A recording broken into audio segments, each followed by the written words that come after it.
welcome everybody to another edition of Hot Program. I am your host with the most, all the way from the East Coast, and as always, good people, I am in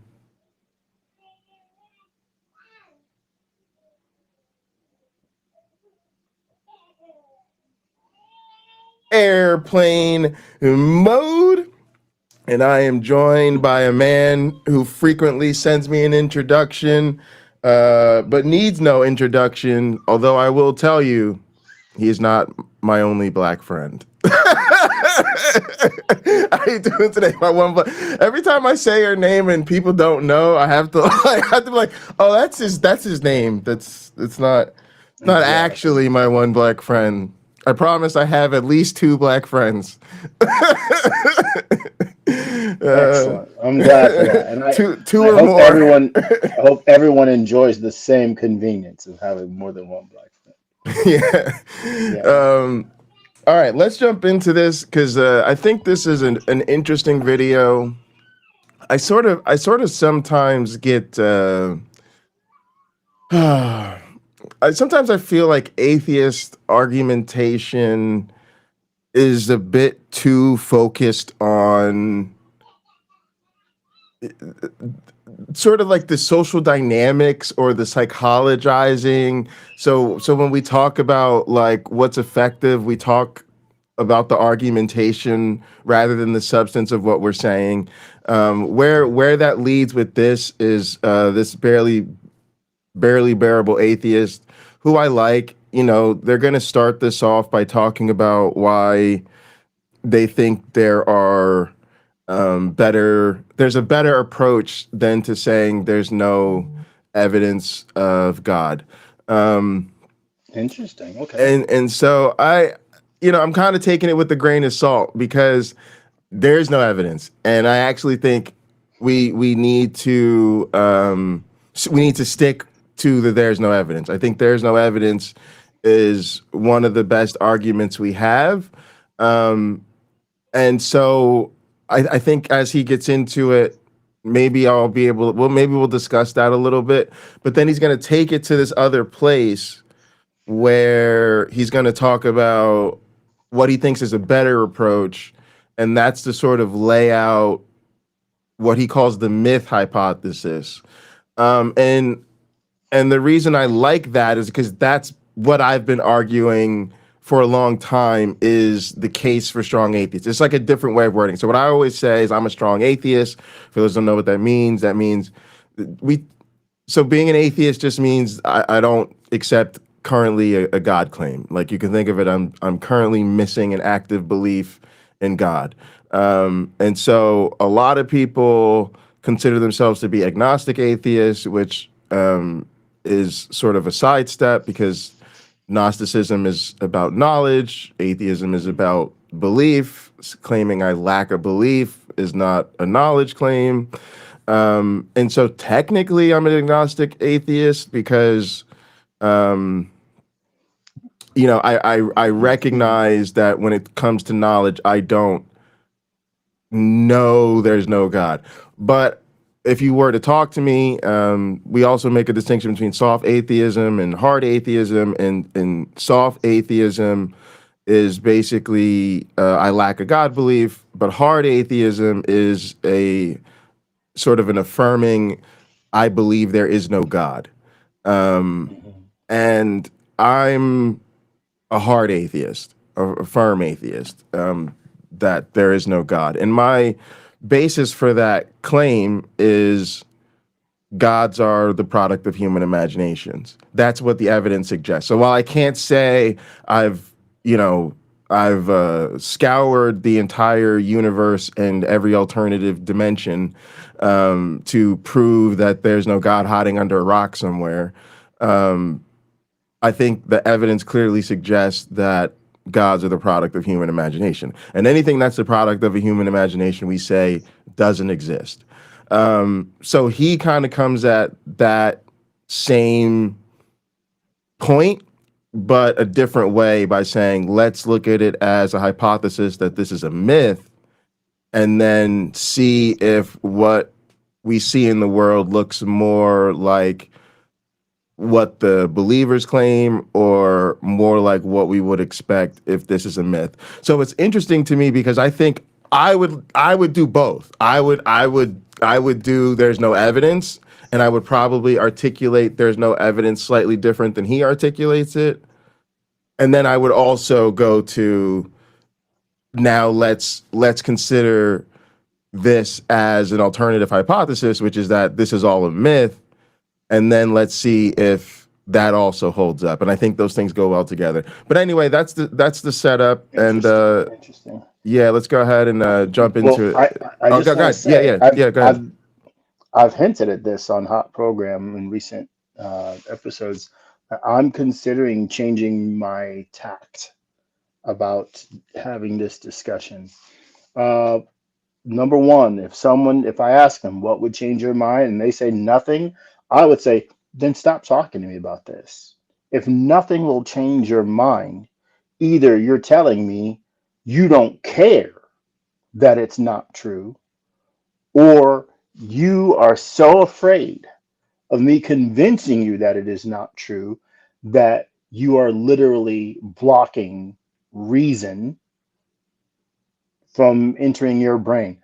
Let's talk about something else. You can tell me how to grow lettuce. I've never done it. But let's not have a discussion about religion, any person's particular religion, if they don't want to hear my rebuttals, if they don't want to hear my challenges. Um, One of my childhood friends, like I've known him since kindergarten. We literally were in kindergarten together, K through 12. I admire this guy so much, and I thought, man, this is one of the smartest people I know. Evidently, something happened. I kept learning, and he seemed to. It's like Mercury, right? It's just that Earth has a different orbit, which makes it seem like Mercury is moving backwards. It's not moving backwards. We're just going past it.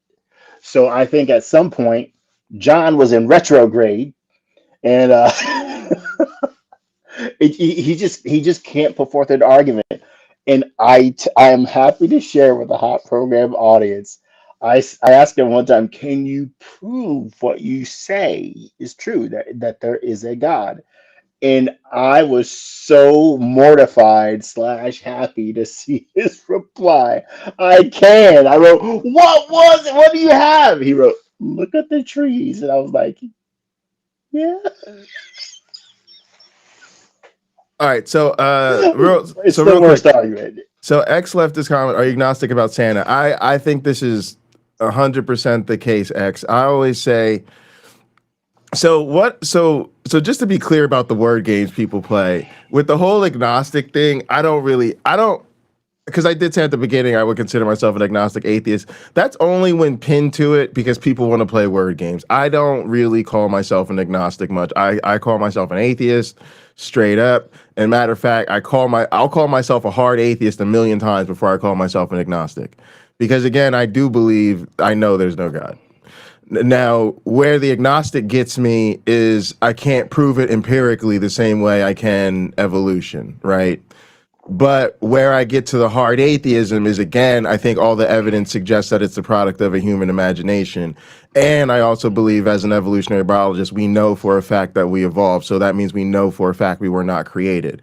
So the any sort of creator hypothesis is something I'm not gonna be able to get down with as a scientist. But I do find it very frustrating that we play these word games, and I think we only play these word games because that's all Christians and believers have. And so atheists have been sucked into these same word games. At the end of the day, Yeah. dog, the bottom line is simple. There's no good reason to believe your faith claim. Can you provide us a good reason to believe your faith claim? Oh, no, you can't. Great. There's still no good reason to believe your faith claim.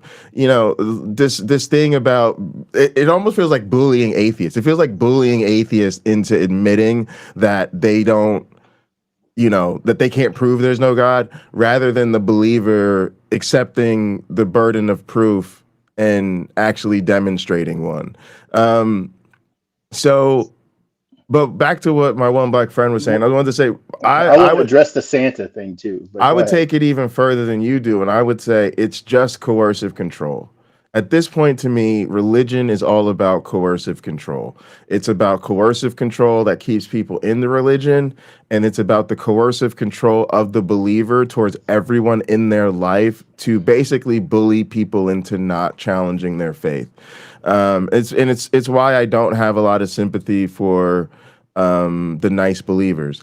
But the thing that you said that made it so interesting to me is I think actually confronting them, which I think we should all do, and nail them down to it. And if they want to squirm like little children, then let them squirm and let everybody watch them squirm. But they regress. They regress, and that is a result of the coercive control that they're participating in. So I read a bunch of text on the last stream I did. They were somebody tried to set me up with one of their nieces or whatever, and I met her at an event, and I really wasn't interested, but I exchanged contact information because the person trying to set us up was right there, so I was just trying to be polite and Hmm. sort of communicate about politely. And the way I tried to exit the situation was basically like, hey, it was really nice to meet you. I love the person that tried to set us up. I don't think they know this, but I'm an atheist. I'm not a Christian. So it's nice meeting you, but I don't think you're type. I'm your type, right? Because I knew this person was a Christian, and that's why they were trying to set me up with. Because they thought I needed like a good Christian woman, right? And I'm like, no, Well, that's the. the husband is justified by the wife through her faith. Go on. So I was, so I was trying to do that, and then she asked me like, "Oh, why are you an atheist? Why do you feel so strongly about Christianity, right?" And so I laid it all out.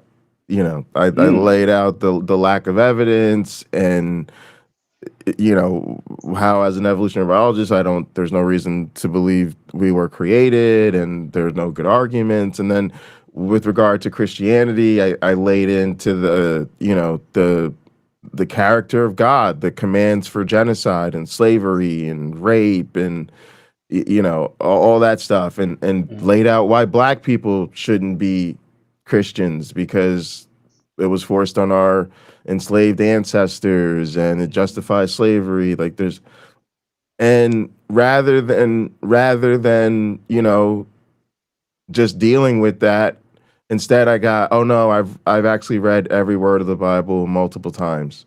And yeah, there are things that are challenging about the character of God, but it just makes me believe more. And yeah, being a Christian isn't all halos and rainbows.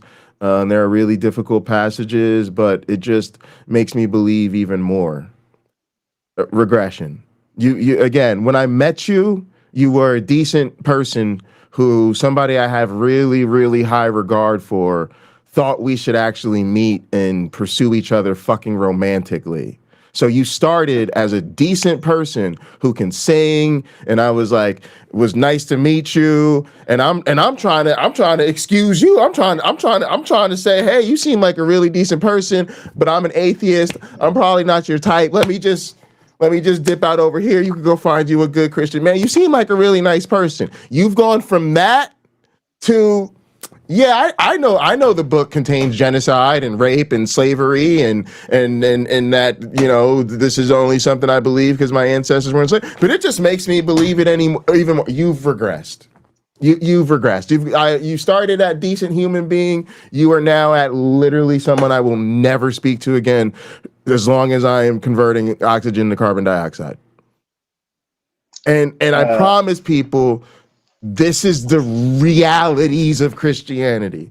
They all get to live in that nice, friendly, oh, I'm so nice. Oh, don't blame me. I'm just a Christian. I'm just here to help the poor and love my neighbor and love God and love Jesus. And I'm faithful. I never steal. I'm just such a good person. Don't mind me. I'm just a Christian. And then as soon as we really challenge them on the stuff that a really decent person shouldn't be going along with, things that a really good person should be able to read, understand what they're reading, and be like, yeah, I'm out. I want no parts of that. That's not ever what we get.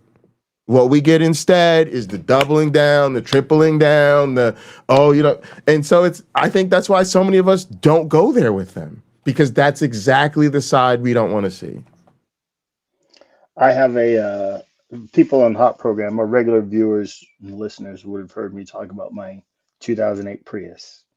I say frequently this is the finest automobile built by human hands. This particular example, my 2008 Prius.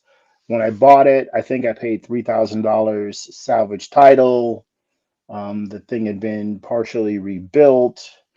It was old. The interior was kind of starting to show its age. Had 117,000 miles on it. It now has close to 300,000 miles on it after 9 years. I have seen this thing give me 50 plus, even 60 plus MPG, while using it.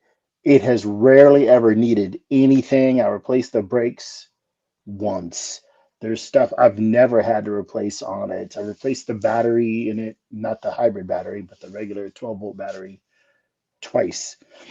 Um, it's just an amazing car. And I have a friend out in California that I told him when I leave California, I'll give you this car because he's kind of always down on his luck.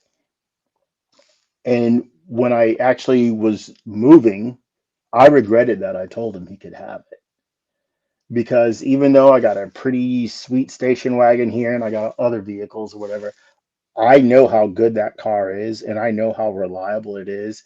And I didn't really want to give it up, but I did want to help my friend. It may be that in the minds of believers, their belief, not the actual God, their belief has carried them so many miles. Their belief has been reliable. There is no tangible God that accompanies that belief, but the belief is still there. My Prius got hit by someone who just drove away and didn't tell me, got backed into, I suppose. Well, their faith may have been backed into by a hit and run driver, but they're still going down the road. They may have to change this or that about what they believed, but they're still going down the road with that belief mostly intact. And even though the belief may have faded some over the years, right? The paint, the clear coat is peeling on the roof of my Prius. It smells like burritos and farts on the inside. But if you need to get through somewhere, you need to go somewhere, that Prius will take you. And their belief is just like my Prius, except my Prius and my interactions with my Prius is are based on something real. They're tangible. I can take you with me and not metaphorically. You can get in beside me, you and two other people. And in the back, if they're as thin as you, Jay, you can fit three back there, right? So there is a big difference because I can show you that car. I can demonstrate it. In fact, if you're in the United States, continental United States, Canada, or Mexico, I can drive to you. I can bring it to you. You don't have to come to me. I can drive to wherever you are and you can see it. This is what I was I talking think about. no, I think this is a great analogy. Mhm. I would, and we got it in this video, but I would say, Sure. no, it's a fantastic analogy, and I do think that that's how most people see it. The problem is the rest of us have to really get in there and make them understand. Just because your belief has gotten you this far doesn't mean your belief is true. That's right. And also that is what's robbing you of your strength, right? Because you're not understanding that it's really you that's gotten you this far. And then the other thing is we have to start seeing poor people and all of these marginalized people and think they're so poor. Let me leave their faith alone because they're nice and they're just struggling to get by. You have to feel for them people and recognize that poor people can't afford false hope. Um, so that's the challenge. The challenge is to take people who have clung to this and help them realize that it isn't really serving them. But I do think that that's what's happening, and that was a very compassionate way to put it. All right, let's go ahead and jump into this. I've skipped to like 5 minutes in just to help us with time. So where he's getting to the no evidence thing. Back to Dr. Craig's observation that the atheists main complaint is that there ain't any evidence for God's existence. And let Oh, me by the way, he's reviewing William Lane Craig's latest book, On Guard. just say right up That's why front here Dr. Craig's on that the I thumbnail. agree with Dr. Craig that this is a bad argument. In fact, it might be the very worst argument skeptics could make. And here's why. If we say that they ain't no evidence for God, that gives the apologists an opening or two that they can use to their advantage. On the one hand, they can claim that this just shows that atheists is ignorant. Believers has all kinds of stuff that they take as evidence, if not proof, of God's existence. So if we say there ain't no evidence, the apologists can just claim to know something that we don't. And that makes the apologist sound like the expert, at least to some folks.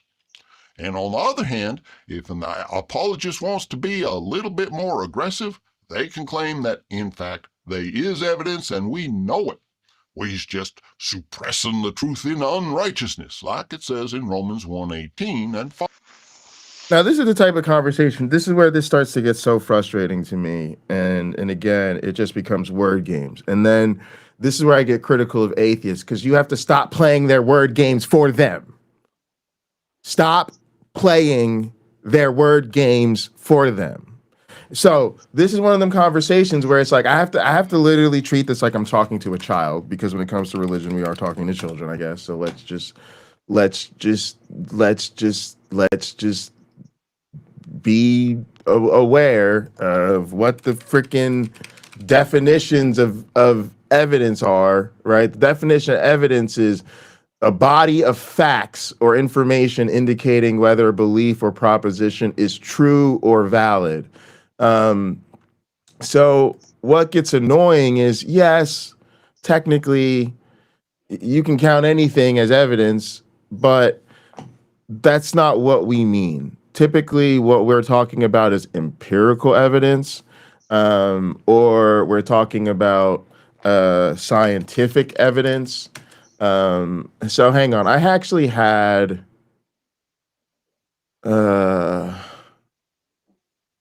a conversation with ChatGPT about this. Actually, I kind of just remembered. Here, I'll pull it up and share it. I said, distinguish evidence, empirical evidence, and scientific evidence in the context of religion. When I say there is no evidence of God, what am I really saying? And ChatGPT said it pretty good. He said, what is evidence? The broadest category. Evidence just means any reason someone presents to support a claim. It does not have to be reliable, testable, or rational. Examples that count as quote unquote evidence in the broad sense: I had a feeling, my pastor said so, this old book claims it happened, I dreamed about it, millions of people believe it, I survived the car accident, that's proof God protected me. These are reasons people use, but they tell us nothing about whether the claim is actually true. Right, which again, go back here to this definition, the available body of facts or information indicating whether a belief or proposition is true or valid. Meaning if you're using something like this, and it literally is a reason, but tells us nothing about whether the claim is actually true or valid, I don't have to count it as fucking evidence. You might use the word evidence, but it's not actually doing what evidence is supposed to do. So in the context of religion, almost all quote unquote evidence presented is just this broad subjective category. What is empirical evidence? Narrower and testable. Empirical evidence is information you can observe, measure, detect, or test in the real world. Empirical evidence is sensory or instrument based, is available to everyone, can be confirmed or disconfirmed, can be repeated, or does not depend on personal belief. Examples are DNA, fossils, measurements, experiments, photographs, recorded audio, video, brain scans, statistical patterns. Religious claims almost never produce empirical evidence. What is scientific evidence? Strongest category. Scientific evidence is empirical, testable, collected systematically, subject to peer review, replication, and falsification, embedded in a predictive framework, consistent with all known data. Religion has zero scientific evidence. Not little, not weak, zero. This isn't an opinion, it's definitional. A claim is scientific only if it can be tested, measured, and potentially proven. God claims are untestable, make no predictions, have no measurable mechanism, and can always be patched with quote unquote mysterious ways. Thus, they cannot generate scientific evidence. So when you say there's no evidence of God, what are you really saying? Depends on which meaning of quote unquote evidence you intend. There are three possible interpretations. Meaning number one, there is no scientific evidence for God. This is completely correct and uncontroversial. Even honest theologians will agree. You're saying the God hypothesis has never passed the scientific test, predicts nothing, explains nothing, and is indistinguishable from no God at all. This is the strongest and most defensible meaning. And remember this, we're going to come back to this, right? Because the God hypothesis has never passed the scientific test, predicts nothing, explains nothing, and is indistinguishable from no God at all. We'll come back to that with the myth hypothesis. Meaning number two, there's no empirical evidence for God, also completely correct. You're saying there is nothing observable, measurable, or detectable in the world that points uniquely to a supernatural creator, not miracles, not prayers, not scripture, not personal experience, not fine-tuning, not moral intuitions, all have natural explanations. Meaning three, there is no good evidence for God. This is where religious people claim you're wrong because they think testimonies, ancient texts, personal feelings, answered prayers count as evidence. And the broad, irreducible definition, those do count as quote unquote evidence, just bad evidence. So the more accurate statement is there is no reliable, empirical, or scientific evidence for God, only subjective personal claims that cannot be tested. Wow. All right. So why did I drag you through all of that? Was it just to waste your time? No. It's to think critically about one, the content we consume and how these arguments get made even on our side. I love the barely bearable atheists. We're doing their video because as soon as they drop a video, I watch it, and sometimes it's so good. I'm like, we should stream about this. So this isn't to like call them a fuckface and throw them under the bus, but atheists do better. Like do better. There is no evidence for God. And if you can't articulate what we mean when we say there's no evidence for God, you maybe shouldn't be doing this. Because it's a pretty clear case to say, and evidence is that which actually indicates whether or not something is valid or true. So there's no evidence for you because everything you can point to me as evidence, I'm going to have to tell you is number one, bad evidence. And number two, doesn't actually indicate that your God is true or real. So I'm perfectly fine throwing it out. And that's what we can just say to them. I mean to say there's no good evidence. There's no empirical evidence. And there certainly isn't any scientific evidence.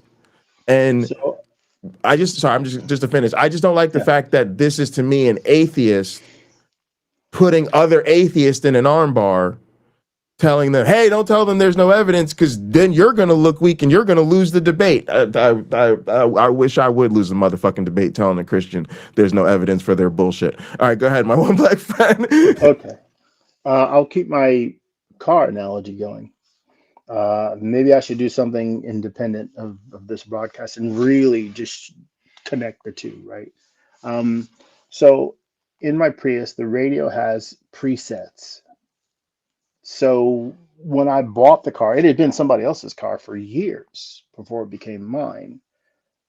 There are radio station presets that existed. You push a button on that radio, and it's going to take me to a station. Sometimes it would take to static because maybe where this car had been, there was a radio station, like I'm going to say 98.6. But in my area, there's no 98.6 to receive a strong enough signal from. So it's just static. When we offer an objection, the hard ER believer is probably pushing a radio preset to get a response that they know is there, right? It's in keeping with their faith. I, the non-believer and who has read the Bible multiple times, right? I probably know it better than they do. I'm suppressing the truth and unrighteousness to them. That response was already one of the presets that has gone into their belief, right? Or pre-existed their belief because it's in the biblical text. That when you see people like me, that's what we're doing. We're suppressing the truth and unrighteousness. And yet, if we made a list of sins that I am currently involved in, or they are currently involved in, there is maybe significantly longer than my own. if I have some to list, right? Like I said, projection is literally the confession of negative self-awareness. For a religious believer to tell me I'm suppressing the truth in unrighteousness while they are literally believing a fucking fairy tale, while that allows them to worship a god that murdered the entire planet by drowning and promised to do it again by fire. I wish a believer would tell me I'm suppressing the truth and unright. Let me get back. Let's jump into this video because I want to hear what you say about his case that he's gonna make. Following. And I know you've heard apologists quote that one. They love Romans 1 because believers eat it up. Believers love to hear how non-Christians is sinners, because that makes Christians look good without them having to brag about it, so they can be better than us and still be humble. Win-win. Now, I know why we make this argument. We ain't trying to set ourselves up to be generous to apologists and hand them golden opportunities like that. We're just trying to put the burden of proof where it belongs, on the folks making the extraordinary claims.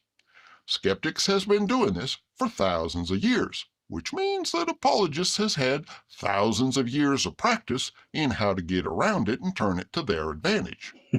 So I say it's time we changed our strategy and hand them an argument they ain't so prepared to handle. When I talk about the evidence for God, I don't say they ain't no evidence, 'cause that'd be trying to prove a negative, and that ain't impossible, but we'd be starting at a disadvantage. What I say is that actually there's tons of evidence that is directly relevant to the question of whether God exists.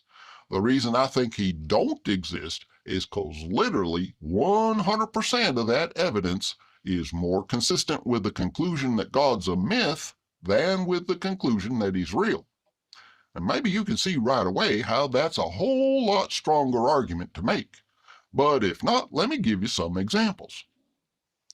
Let's compare the two conclusions and ask All right, what remember this is real-world our. All right, observation hang on. we'd This is expect right to where he articulated it. make Let's if hear it again. This is our argument, maybe you gang. can see right away how 100% of that evidence is more consistent with the conclusion that God's a myth than with the conclusion that he's real.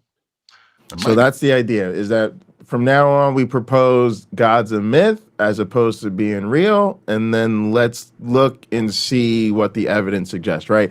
So that's kind of where I was getting at before, is my thing is gods are the products of human imagination. That's basically what he's laying out. And then rather going to what I would go to, which is I would go to the text. I would basically go to the text and say, the text seem to suggest gods are the product of human imagination because we only find them in the text. We find them either in the text or the movies or the poems or the books or the films, but we don't find them out in the real world. He would say, don't go to the books, go to the real world, and now let's see if the real world looks like gods exist or if gods are fictional. you can see Well, right away Oh, how go ahead, hold on a Terry. second. I have, as many of you in you pocket locker certainly know, I'm a Christ mythicist. I don't think Jesus existed at all. I think the best case for Jesus existing is something Christopher Hitchens pointed out that's in the biblical text. There are multiple birth dates for him. So it's as if somebody's trying to make the story fit.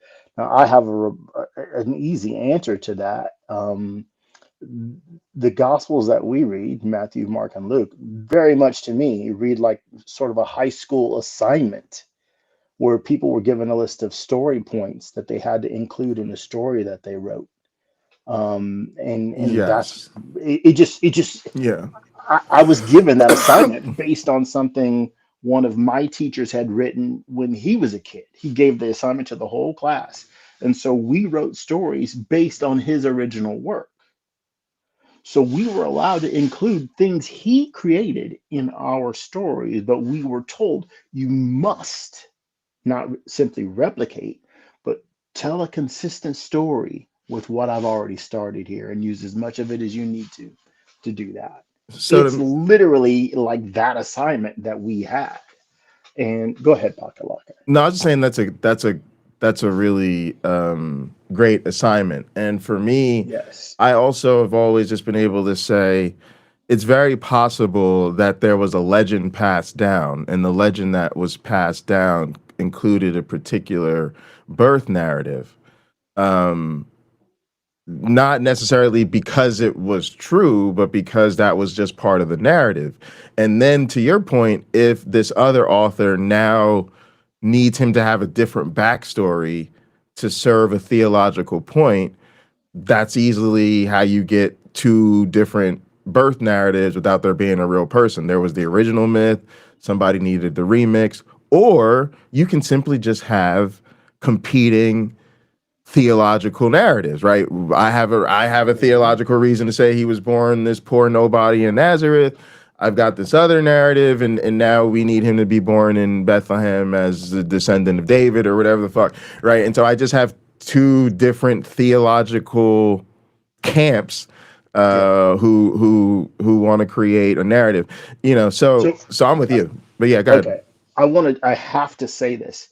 I've mentioned this on Hot Program before. Forgive me if you've been a listener for us for years and you remember me saying this. I can't recall if it was Herodotus or Diodorus Siculus who wrote about a play that someone put on where in the play there was a character who was an epiphany of Osiris on Earth, and the audiences thought this really took place. What they were seeing in this play was so well written that people believed it was true.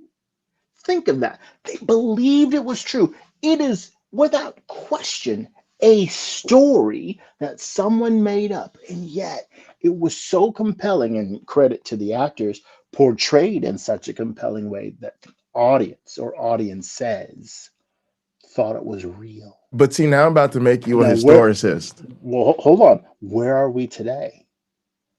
People believe, I believe the entire Bible. So the part where Moses is watching a battle occur beneath him, and as long as his arms were held up, the Israel or the Hebrews were winning. The moment he got tired and his arms lowered, they started losing the battle. So his brother and his sister prop his arms up so that they can go on and continue to be victorious. Are you effing serious? Are you serious? Yeah, A glad donkey talked. Are you serious? A snake talked. Are you serious? glad he wasn't at the Battle of Leningrad or whatever, one of them 200-day sieges from World War II. That'd have been a real trying time. I'm about to make you a They would have historicist built an though. apparatus. They would have built an apparatus where he could have slept like this or something. Gang, I'm we're sure they would have figured it out. They would have got gang, Noah in there to engineer him something. we are officially historicists now because we want to proclaim that Jesus is the most famous failed prophet ever. And I can't say he's the pathetic, the biggest failure. He's the most famous failed prophet in the history. Like that's Well, the think of what you're saying. People consider him correct. They consider him right. Right now, we have an interesting confluence of events. We have the comet that people think is a spaceship. People say that's part of the end times prophecy that is going to be revealed here on Earth. People say it's part of Project Bluebeam. Many people consider Trump the Antichrist in the way that we're seeing Israel try to control a bunch of things, or that there are wars going on over there. There's wars and rumors of wars, right? There's the what is it, the Euphrates River drying up. There's all these people who are getting excited, taking bits and pieces of the biblical text, even from Revelation and other books, and saying this is the time. I was critical, and I'm pretty sure I did it on Hot Program, of Joe Biden, because I thought this is something he believed to some degree, like these were the end times, and he was trying to do things that would bring Jesus back, as if, and I tweeted him like, "You're not bringing Jesus back with what you're doing. You're not." I But there are people wouldn't put it who, in past my him. opinion, control control actual world events. It's not simply me and you. We have opinions, but they're controlling world events. They can send an army someplace. They have the influence to make, or over leaders of countries, right, to make certain things occur. some of those people believe what we read in Revelation to be true. Yeah, And they are in such a hurry that they want to see Jesus return, as if they could make it happen. They're preparing the way for the Lord. They're making the crooked ways straight so that Jesus can come back down here and rapture out, get rid of all the non believers and leave the believers behind. So a new heaven and new earth can be made, and a new Jerusalem can descend from the sky, and everything will all be delightful well, look, from there on let's get out. back into our Yeah. tape. So, but Okay. I will say just yeah, I don't know why some of us are pretending that it's okay for people to believe these things and why we keep going along with it. I think that sounds like the type of cult we should be committed to ending. That's a whole lot stronger argument to make. But if not, let me give you some examples. Let's compare the two conclusions and ask what real-world observation we'd expect to make if in the one was true versus if in the other was true. Suppose that God is just a myth. What would be the most natural consequence that would result from him being fictional? Well, obviously, the biggest consequence would be the fact that we wouldn't never see him showing up in real life. Being a fictional character, he can only show up in stories that folks tell about him supposedly showing up in real There you life. go. So the fact that he don't show up in real life is consistent with the myth hypothesis. Now, can apologists come up with post hoc rationalizations for Hey, why he don't Shimami. show up? Sure. You can come up with post hoc rationalizations for just about anything. But the thing is, the myth hypothesis don't require us to add any post hoc rationalizations. It's already consistent right from the get-go. And that means the myth hypothesis is more consistent with reality than the gospel hypothesis. Or let's take apologetics itself. If in the gospel hypothesis was true, we'd naturally expect that God wouldn't need no apologists. The gospel says he loves us and wants to be with us forever, and that Jesus died and rose again to take care of the sin problem so's we could be together forever. So, okay, forever started a long time ago, and God already done took care of the sin problem. So he ought to be showing up in real life just like the Bible says he wants to do and is able to do.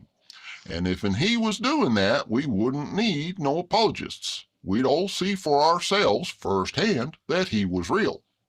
And And of course, it's super inconsistent with all the times allegedly showed up in the Bible and the whole Jesus thing. The whole Jesus thing is supposed to be how important it was for him to show up in flesh and blood and live as a person. So again, I'm really convicted that we're in a different phase, and what we're experiencing is cultural lag. What do I mean by that? We're in the phase where many of us just know this is bullshit. And the cultural lag is people who think we should still be entertaining this conversation. I'm literally to the point where I will say, and I'll say this sincerely and I'll hang my hat on it. I think we should be teaching every child in our schools, starting at literally kindergarten, that gods are not real. That right in there with the fairy tales. We should just be teaching them. We should be teaching them religions as cultural myths, in the same way you love Barney the dinosaur and Sesame Street, and you're gonna learn about Jack and Jill that ran up the hill, the fetch a pail of water. Jack fell down and broke his crown. All that. Jill came tumbling after. Yeah, and Yahweh's gonna come tumbling, and Allah gonna come tumbling, and Ganesh gonna come tumbling. They all gonna go tumbling down that same hill because they're all fairy tales. And imagine how great the world would be if children knew that. Do you know why I think I'm not even kidding at all? Why I really do think we should be doing this? Because people are trying to indoctrinate children. And part of what uh, y'all are not taking seriously as a society is what this shit does to children. And the fact that we can't trust parents because the parents are the ones trying to indoctrinate them. And I get them in college. And it's too late in college because they're already baked in and they're emotionally attached and defensive. They needed to be taught as little ones how to resist these people.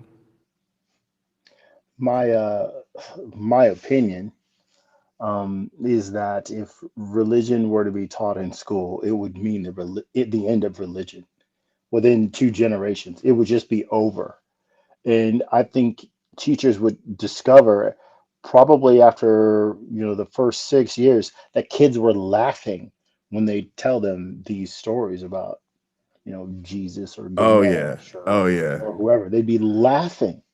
And I challenged someone on the internet when I was like, "Oh, why is this a joke to some people, or why isn't this a joke to some people?" I was being joking when I said X, Y, Z, and I know this is the same guy from I referred to earlier who used to read books all the time and was so studious.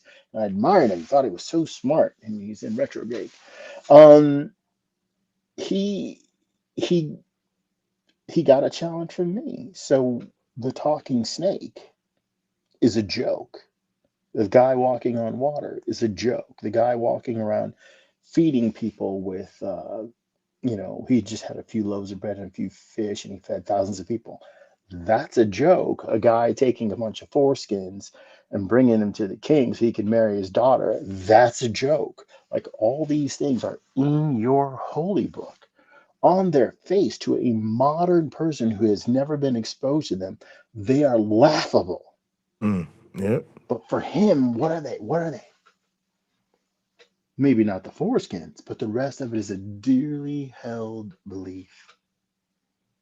He may the foreskin bit may have no value for him as something that is a touchstone for his faith. It may have no value, but the rest does. And I'll hit him with Mark 16:16 through 18. Bro, you don't have magical powers to lay your hands on people and heal them. I think it would be fantastic if you did. Wouldn't that Yeah. be lovely? Wouldn't you be such a gift to the human race if you had that power? The good you could do, the good that Christians could do with that alone is Just tell almost me. unimaginable. Just tell him he's in a cult. You know. I would I don't think that's as effective as saying this doesn't work. It isn't what you think it is. It Right. doesn't work. Right. Like right, going. We can go back to my Prius. Hey, let's get in my car and drive to a children's hospital, and then you use your Mark 16 through chapter 16, 16 through 18 powers to heal these kids. Yeah. All right. Let me hit Which play. is Let me more hit play. effective, us traveling in my car, or you trying to lay hands on these sick kids and heal them Yeah. all day long, my Prius? Because we can go to every children's hospital in the nation in my car. And if it breaks down, we can keep on going and still get to the next destination. If his powers fail him at the first hospital we go to, and the next one, and the next one, and once we've gone through 30 of them, we can extrapolate that his powers will never kick in and work on the remainder of those We can children's extrapolate. They hospitals. would never show up at the hospital. They All would right. Let me hit. never. Let me. Let me hit play. Hmm. I know some folks is going to start pulling out all the post hoc rationalizations that apologists has been polishing up for the past 2,000 years. But let me just point out that God showing up in real life to spend time with us is the outcome that would be most consistent with the gospel. If Jesus had never ascended into heaven at the end of the Gospels and the beginning of the book of Acts, ain't no Christian would find that surprising or confusing. No believer would go up to an immortal, resurrected Jesus who was still here and start explaining to him that it was So they all need that. So when I get that feeling, I want sexual healing. Or scriptural healing, depending on how that. Sexual healing probably has way better positive health benefits than scriptural healing. Hey, look, we might not be able to take care of that cancer, but we're gonna make you forget about that cancer just for a hot minute. wrong for him to still be here on account of all the post hoc rationalizations that apologists use The to try fake and account healers for the are fact that he here. ain't.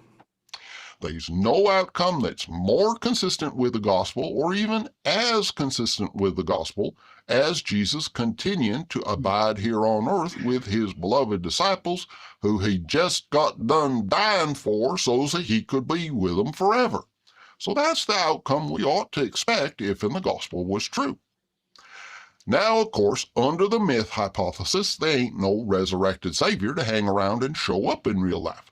So we'd expect folks to need somebody to give them reasons to keep on believing the myth in the absence of their Messiah. And that's apologists. So the existence of apologists is consistent with the myth Nothing but hypothesis right out the gate. feelings. We don't need no post hoc rationalizations to explain why it take None. human effort to maintain the myth in God's absence. Human effort is exactly what we would expect given the myth hypothesis being correct. And once again, our real world. The CGI thing is funny, y'all, because a lot of people, I think, are still, look, if it's you lack confidence thing, I get it. If it's a creative thing, I get it. Like, I think some of these animated channels are cool. It's a big thing in content spaces. A lot of channels are that way. But I always wonder how much of it is, particularly in these spaces, people don't want to be identified as atheists in their real life, and they find ways to make content without revealing who they are. Again, like I said, I'm well aware people do this in all types of content spaces: political content, gaming content, content that really content that's not in any way, shape, or form controversial. But I always wonder if the prevalence of this in these spaces is so high because of people just still not wanting to be associated publicly with atheism. I can tell you, they don't want to be persecuted. Yeah, I mean, that's what I'm saying. Yeah, they're a real risk. Yeah, they're a real risk. I've dealt with some of the real consequences, so I get it. It's a serious situation. Observations is more consistent with the myth hypothesis than with What the up, gospel Dave? hypothesis. But we can take it even further than that. What kind of arguments is apologists going to be able to use if the myth hypothesis is correct? Well, if God's just a myth, then apologists ain't going to be able to use any arguments that require the existence of a real God before you can make the argument. The only arguments apologists is going to be able to make is arguments you can make whether there's any God there or not. And what kind of arguments do apologists make? Dr. Craig just got done showing us the 4 apologetic arguments that he thinks is the best arguments he can make in favor of God's existence. And in every case, his argument boils down to, here's something in the real world that's hard for folks to understand, and therefore my God did it. Well, human understanding's limited. Oh, interesting. So Sue said, I think it's more just the VTuber thing is popular right now. Like I was saying, yeah, totally. And then Ember said, that's what that is. Like if you're a virtual tuber, like if you're not on yourself, if you use like a character thing. And then Ember said, I've been watching Mr. Bear for years, and part of it's safety, and we can all relate. Yeah, that's what I was thinking. There's a lot of people that I think that's the case. And there's always going to be things in the universe that's hard for folks to understand. So he's always going to have material I get it, Sue. It's still annoying. Credit for. God don't need to actually exist in order for apologists to give him credit for stuff that folks don't understand. So Dr. Craig's 4 best arguments for God is arguments that don't actually require any God's existence. And that's exactly consistent with the outcome we'd expect if God was just a myth. Now, I will say real quick, that is a good one.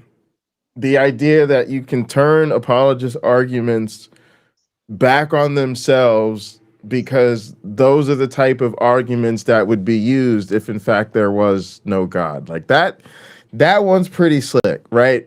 And apologist is Cajun for liar, and that's why it has to be that way, because they're arguing for something that doesn't exist.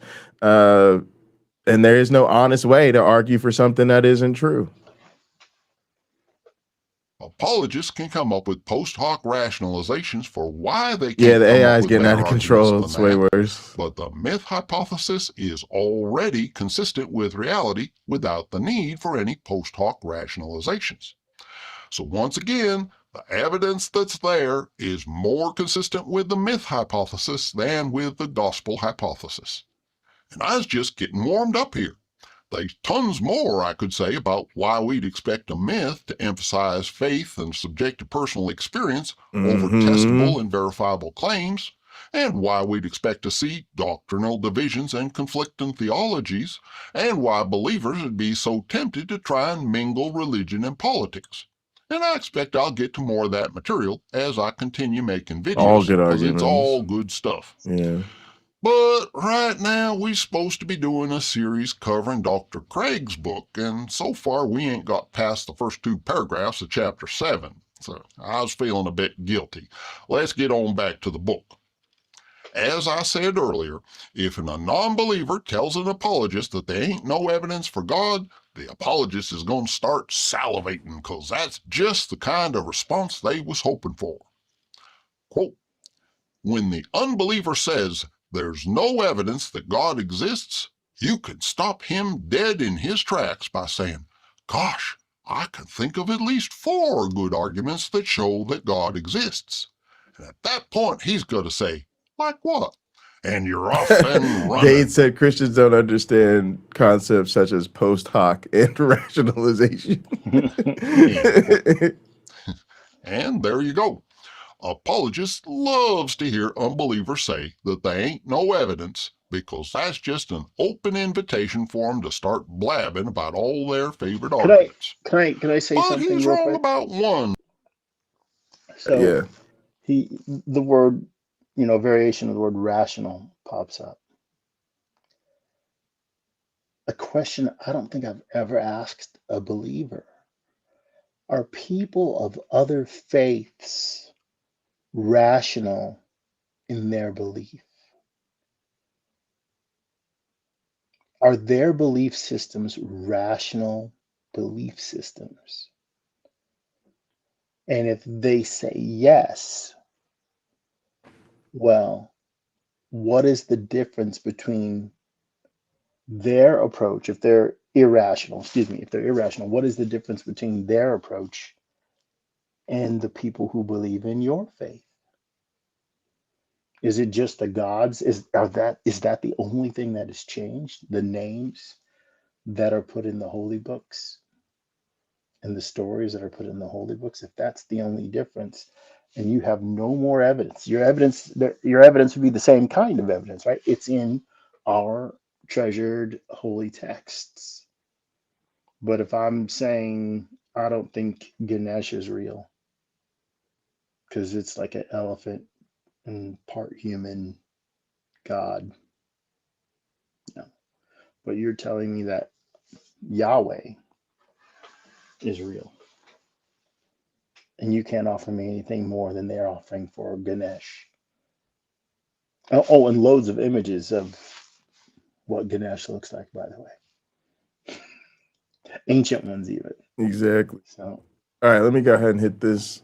Try to get through the rest of this. The believer don't necessarily have to say, like what?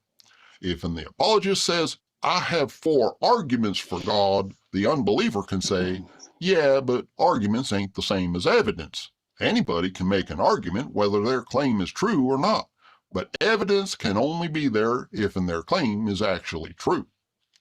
And I think that the conversation from there would deviate quite a bit from the script that Dr. Craig is recommending to believers.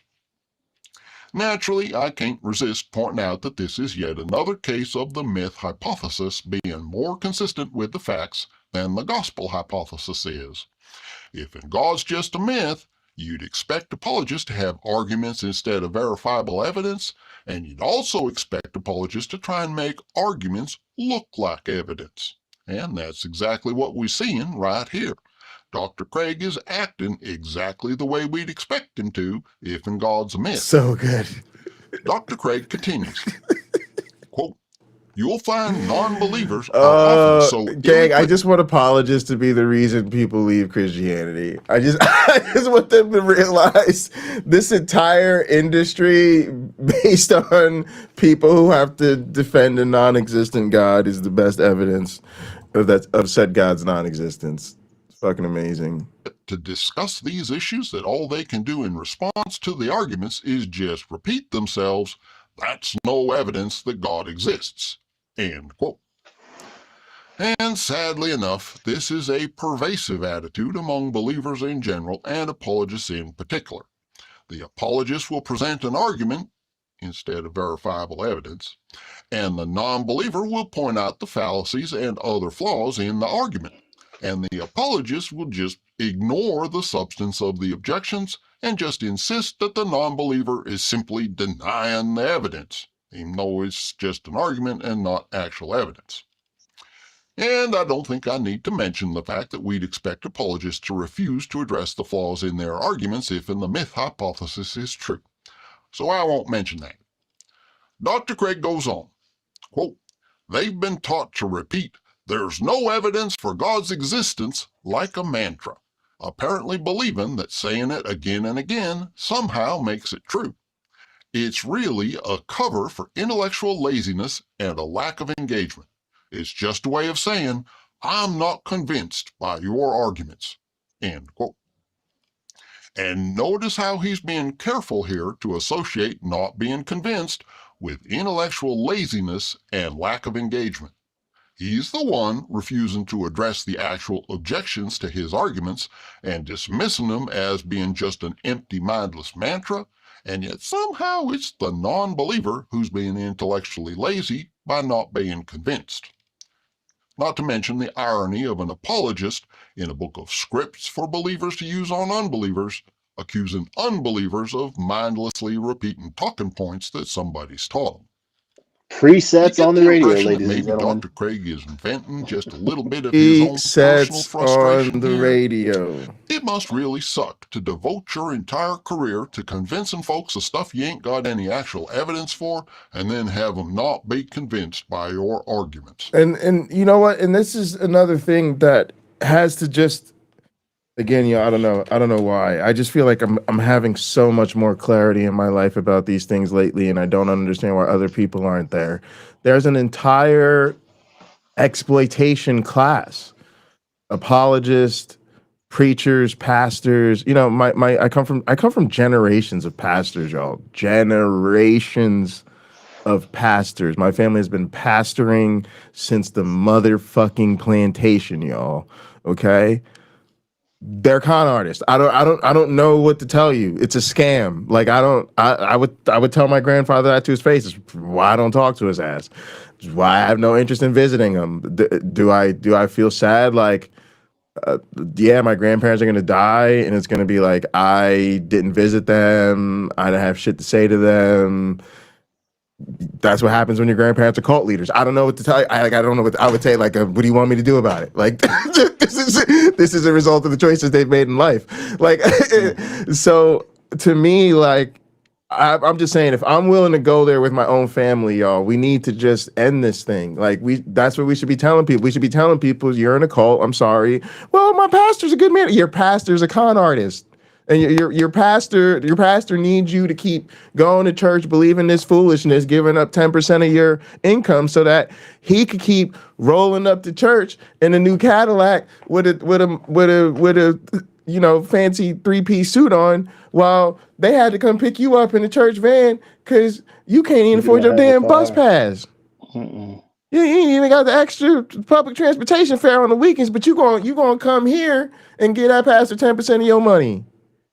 I'm just saying, y'all, at some point we have to step up and accept the moral obligation to end this foolishness and understand that the Christians and the believers are not going to help us. All right, let me see if I can get through a few more minutes of this. Go ahead. Yeah, please. Yeah, go ahead. One of the reasons, I'll focus on Christianity. If the Bible is taught in school, one of the reasons it's going to accelerate the end of Christianity is because the kids will be actually required to read it. And when they're a modern kid, right? When they find stuff they don't like, they're going to read it again.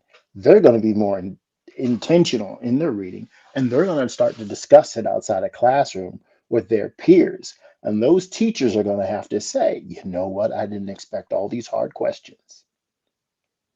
And the teacher not knowing is not going to be good enough for those kids. It's not going to be good enough for those kids. When they are saying, okay, this says that, it's wrong in that for somebody to be gay and we're supposed to kill them. Why? Well, and that's just going to be pushed. right? It's Yeah. going to be pushed. Yeah. It's my dad cheated on my mom, or my mom cheated on my dad. The Bible says we're supposed to stone her to death. Well, that's not covered in the course material. Yeah, but it's in the book. Can we talk about it? And the teachers aren't going to want to do it. Oh, it was a different time. Then what use is this right now? Right. Right? The first Right. grader is going to Right. present you no Right. challenge. The fourth Right. grader will. No, They're not yeah, going to want. I'm with the It is comparative religion thing. Yeah, I'm always so with that. my one of my brothers, sometimes when he brings up political things, I know they're motivated by his faith. And he talked about he's a multimillionaire. He talked about paying property taxes, and he goes, "I wish my money that I pay in property taxes for education, for the educational systems, could go for vouchers." And I knew what he meant, so people could use them for Christian schools. And Yeah. sometimes I am so bowled over that he brings this stuff up that I forget to sort of take the common sense approach with him, the common sense approach to objecting what he's saying. Hey, we don't give out vouchers for toll roads. There are plenty of freeways that are supported with your tax dollars that you spend on gasoline Yeah. and vehicle taxes, right? But we don't give you a voucher to go on the toll roads, which are privately owned. You don't get a voucher to go over bridges that are privately owned. You have to pay extra for that. So, if he brings it up again, I'm going to try to put that to him. Like, you do realize he doesn't have kids. He never had kids. But I would want him to realize, yeah, I guess that's a really good point. And Also, he pointed out, go ahead. he should want to pay more in taxes, so there's more money going into the public schools, so there's no need for voucher programs. Voucher programs are supposed to Well, be a solution to failing public schools, and the public schools are failing because the schools are underfunded. And they're underfunded because rich people don't want to pay property taxes. And schools are funded based on the property taxes. Just saying. yeah, Just yeah. saying. That's something that's highlighted here in Fort Wayne big time. As we've been looking for houses, that's something people constantly bring up to me because now my daughter, she's that age. She's 14 months, but they tell me, like, you got to think about this before you buy a home. Which school districts are you going to be in? And I can see the jump in home pricing, because of the school system. There's some outstanding schools here. And if you want your kid to go to one, they're not bussed in from across town like it was when I was a kid. I don't think it's that way anymore. You got to be sort of in the neighborhood, if you will. So that's something that could add quite a bit of value to a home. And I think my daughter's going to be okay either way, whether she goes to just a regular public school or one of these exceptional ones around here. But it will be interesting to see what we end up doing. I don't know, but yeah, you make a good point of what vouchers are supposed to be for. But I think he would rather, because he's such a devout believer, he would rather see a kid go to a religious school Oh, than yeah. one that is a secular school. Because again, Yeah. like the priority is indoctrination. And this is why I hate to say this, but I think it's easy to focus on big bads or whatever, predator pastors, mega church millionaires and all of this type of stuff. But this is the ordinary everyday stuff. Like just that desire of a parent to be so devout and then want to send their child to a religious school. It's so sad. I mean, it's like you just want to lie to your kid. Like, when I reflect on my career, where I'm at, and the you know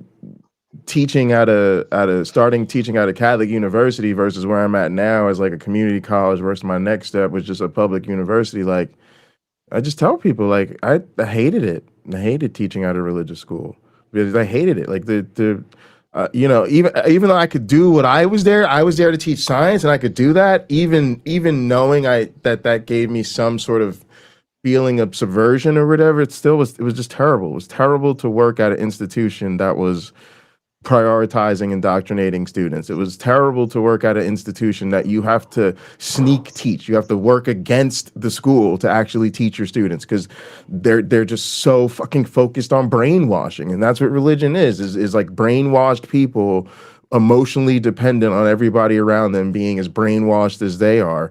And even when you try to coexist with it, if you're honest with yourself, it's just so unbearable. It's so overwhelming because it's so all encompassing for them. You know, it's like, Well, excuse me, the willies. let me just address that. So something for you to keep in mind. Those religious schools are designed to be echo chambers where people of faith are safe. That faith is supposed to be protected and reinforced in that environment. I know that makes your job harder because you have to teach facts. Yeah, exactly. but but that's what it's But for. that's That also not, but that's environment is not for that. education, right? That is, again, that is a priority that is not teaching the children accurately the way the world around them works. And to me, the we have to care more about the negative consequences of indoctrinating children than the positive comfort benefit to delusional religious parents. Matter of fact, this is going to start a whole different conversation because maybe I don't even think religious schools should be a thing that operates in the United States. But let me get out of here because I've got a 2 o'clock with Okay. Uncle Bobby. All right, gang. My one back friend, you want to give us your closing thoughts? I will say this. Don't be afraid to have these conversations with your interlocutors about if they're, I would say this, I don't know. If someone is trying to convert me, oh, it's on. Let's do it. If someone says my point of view as a non-believer, a hard ER non-believer, is is wrong, I'm ready for the challenge. Bring it on. But if this person is just trying to get through the day and they're saying a prayer over their breakfast at the local cafe, I got nothing to say to them about, what they believe. Same thing on an airplane. If they're not trying to share their faith with me, and it's not that big a deal to me. However, I'm probably going to start going to local like city council meetings and stuff like that. And I'll definitely discourage the teaching of the Bible in schools, and I'll explain why. I'm like, it's your my kid is probably going to be an atheist because I am an atheist, and she watches me like a hawk to do things like I do. And when I start reading her books, she's going to know the difference between truth and fiction, and she may even eventually learn to write excellent fiction herself. And if she discovers that early, she becomes a good storyteller early in life. She's going to know what she sees when she reads the Bible. That there's some pretty good stories in there, and Yeah, she's not going to think it's true. I say let it happen. Let them teach the Bible in the school, and let the atheist kids laugh at the Christians kids like Sumami would. Gang, I say burn it all down after you What's your after mommy? you after you burn it all down, burn the ashes to make sure you got it all. All right, love y'all. Hmm. Thanks to the mods, thanks to everybody in chat. Be good to yourselves. And each other. Come check out the Blackout